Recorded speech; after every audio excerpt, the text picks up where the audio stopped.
اعوذ باللہ من الشیطان الرجیم بسم اللہ الرحمن الرحیم اللہم صلی علی محمد وعلی آل محمد کما صلیت علی ابراہیم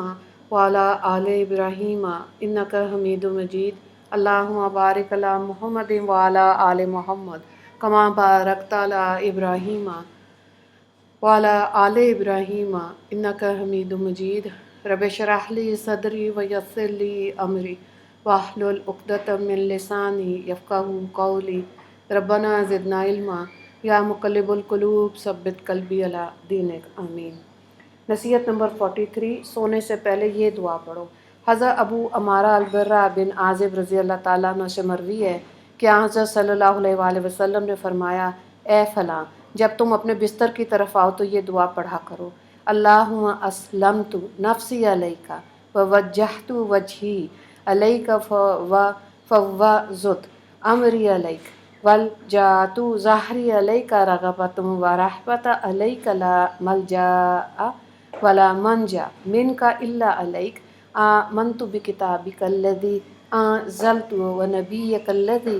ارسلت فإنک ان مت من لیلتک مت علی الفطرۃ وإن اصبحت خیرا، رواہ البخاری و مسلم۔ ترجمہ: اے اللہ، میں نے خود کو تیرے سپرد کر دیا، میں نے اپنا چہرہ تیری طرف کر لیا، میں نے اپنا معاملہ تیرے سپرد کر دیا، میں نے اپنی پشت کو تیری پناہ میں دے دیا، تیری طرف رغبت رکھتے ہوئے اور تجھ سے ڈرتے ہوئے۔ میرا ٹھکانہ اور جائے نجات تیری ہی طرف ہے۔ میں آپ کی اس کتاب پر ایمان لایا جو آپ نے نازل فرمائی، اور اس رسول صلی اللہ علیہ وآلہ وسلم پر ایمان لایا جنہیں آپ نے بھیجا۔ اگر تم اسی رات فوت ہو گئے تو دین و اسلام پر فوت ہو گئے، اور اگر تم پر صبح طلوع ہوئی تو وہ خیریت سے طلوع ہوگی۔ حضرت ابو سعید خدری رضی اللہ تعالیٰ عنہ سے مروی ہے کہ حضرت صلی اللہ علیہ وآلہ وسلم نے فرمایا، جو شخص اپنے بستر پر لیٹتے وقت یہ پڑھ لے،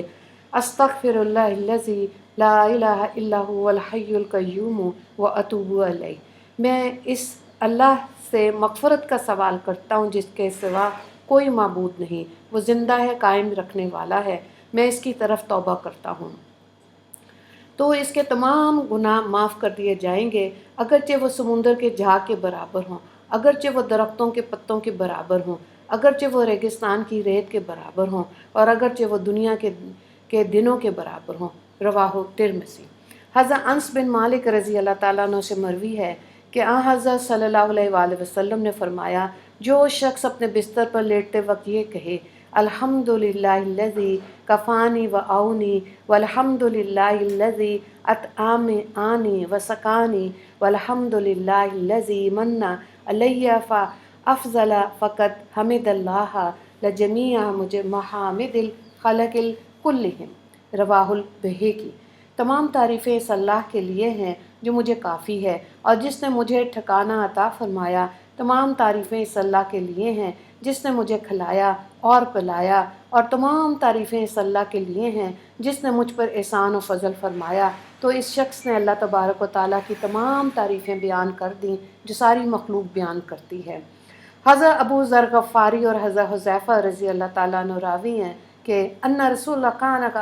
ازاتی علی فراش قال بسمک اللہم احیا و اموت، رواہ البخاری۔ رسول اللہ صلی اللہ علیہ وآلہ وسلم جب سونے کے لیے بستر پر تشریف لاتے تو فرماتے، بسمک اللہم احیا و اموت، اے اللہ میرا جینا اور مرنا تیرے ہی نام سے ہے۔ حضرت ابو ہریرہ رضی اللہ تعالیٰ عنہ بیان کرتے ہیں کہ رسول اللہ صلی اللہ علیہ وآلہ وسلم نے ارشاد فرمایا، تم میں سے جب کوئی سونے کے لیے اپنے بستر پر آئے تو اسے چاہیے کہ تہہ بند اور لنگی کی ایک پلو کے اندرونی حصے سے بستر کو جھاڑ لیا کرے، پتہ نہیں اس کے جانے کے بعد اس پر کوئی چیز گر پڑی ہو۔ بستر جھاڑ کر یہ کلمات پڑھے، بسمک ربی وضعت جنبی وبک ارفعہ ان امسکت نفسی فرحمها وان ارسلتها فاحفظوها بما تحفظ به عبادک الصالحین، رواہ البخاری و مسلم۔ ترجمہ: تیرے نام کے ساتھ اے میرے رب میں بستر پر لیٹا اور اس سے اٹھتا ہوں، اگر میری جان تو قبض کرے تو پھر اس پر رحم فرما، اور اگر اسے آزاد کر دے کہ وہ کچھ جی لے تو پھر تو اس کے ایسی ہی حفاظت فرما جیسی اپنے نیک بندوں کی حفاظت فرماتا ہے۔ ام المومنین حضرت عائشہ صدیقہ رضی اللہ تعالیٰ عنہ فرماتی ہیں کہ جب رسول اللہ صلی اللہ علیہ وآلہ وسلم اپنے بستر پر تشریف لاتے تو موعظات پڑھ کر ہاتھوں پر پھونکتے اور پھر ہاتھوں کو بدن پر پھیر لیتے۔ بخاری و مسلم نے اس کو روایت کیا۔ ایک روایت میں ہے کہ ہر رات بستر پر تشریف لا کر نبی کریم صلی اللہ علیہ وآلہ وسلم دونوں ہتھیلیاں ملتے، پھر قل هو اللہ احد، قل اعوذ برب الفلق، قل اعوذ برب الناس پڑھ کر ان پر دم کرتے اور پھر بدن پر جہاں جہاں تک ہاتھ پہنچ سکتا تھا ہاتھ پھیرتے۔ ابتداً سر اور چہرے سے فرماتے، پھر بدن مبارک کے سامنے کے حصے پر ہاتھ پھیرتے اور 3 مرتبہ ایسے ہی فرماتے۔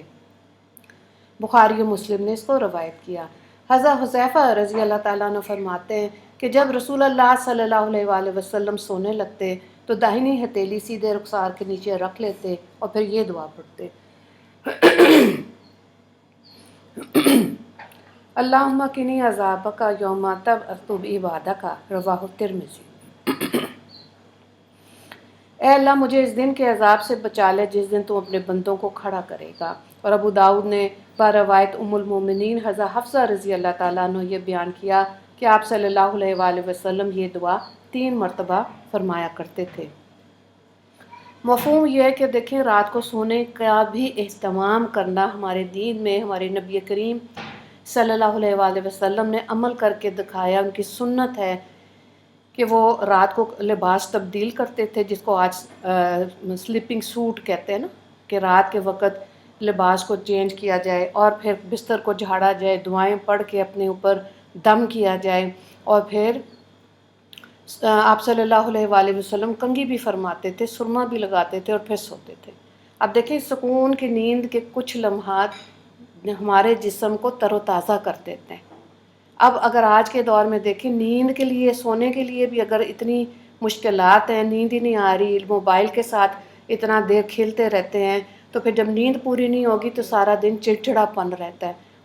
وہ دن جس میں سورج چڑھ گیا اور اللہ نے اب کہا کہ اپنے لیے رزق ڈھونڈو مردوں کو، عورتوں نے گھر کے نظام کو چلانا ہے، تو اس کے لیے اچھی نیند، تندرست جسم کتنا ضروری ہے نا؟ تو یہ ہمارے دین کی خوبصورتی ہے کہ سونے کے آداب بھی بتائے گئے تاکہ ایک اچھا دن، ایک انرجیٹک دن کی ابتدا کی جائے، ہے نا؟ تو اللہ تعالیٰ سننے کے بعد عمل کی توفیق عطا فرمائے۔ وآخر دعوانا ان الحمد للہ رب العالمین۔ اللہم اغفر للمسلمین والمسلمات والمؤمنین والمؤمنات۔ السلام علیکم ورحمۃ اللہ وبرکاتہ۔